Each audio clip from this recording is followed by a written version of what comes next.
ఓం శ్రీ మాత్రే నమః. పువ్వు ఎంత అందంగా ఉన్నా సరే పరిమళం రాకపోతే దాని అందం అంతా శూన్యమే.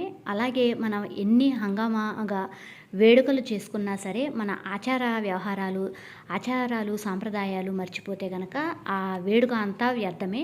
ఆచారాలు సాంప్రదాయాలు అనేది మనం పాటిస్తూ మన భావితరాలకు అందించాలనేదే నా ఉద్దేశము. అవి మనం పాటించకపోతే మన భావితరాల వారికి కూడా అవి ఏమిటి అనేది అర్థం కాదు. ఏ చిన్న కార్యక్రమం చేసినా కూడా దాని మూలాలు అనేది మర్చిపోకుండా సాంప్రదాయాన్ని పాటిస్తూ ఇలా గనక మనం కార్యక్రమాలు చేసుకున్నట్లయితే అవి మన ఫ్యూచర్ జనరేషన్స్కి బాగా యూజ్ అవుతాయి. ఇప్పుడు మీరు చూసే కార్యక్రమము పసుపు దంపటము, అలాగే మనం ఇదివరకు తిరగలతో సున్నిపిండి తిప్పి నలుగు పెట్టేవాళ్ళు. ఉపనయనం ప్రోగ్రామ్కి ఇవన్నీ చేయటం అనమాట.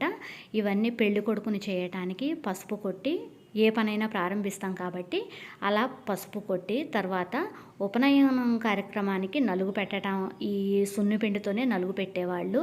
అయితే అంత ప్రాసెస్ చేయకపోయినా సరే మన సాంప్రదాయం ప్రకారం శాస్త్రానుసారంగా ఇలా చేసి ఉపనయనం అనేది ప్రారంభిస్తారు.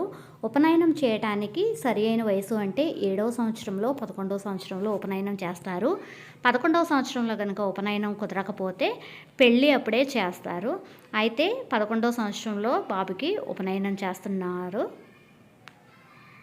మంగళహారతి ఇచ్చిన తర్వాత మంగళ స్నానాలతో ముగిస్తారు. మీకు కనుక వీడియో నచ్చినట్లయితే ప్లీజ్ లైక్ చేయండి. మీ ఫ్రెండ్స్కి ఈ ఇన్ఫర్మేషన్ని షేర్ చేయండి.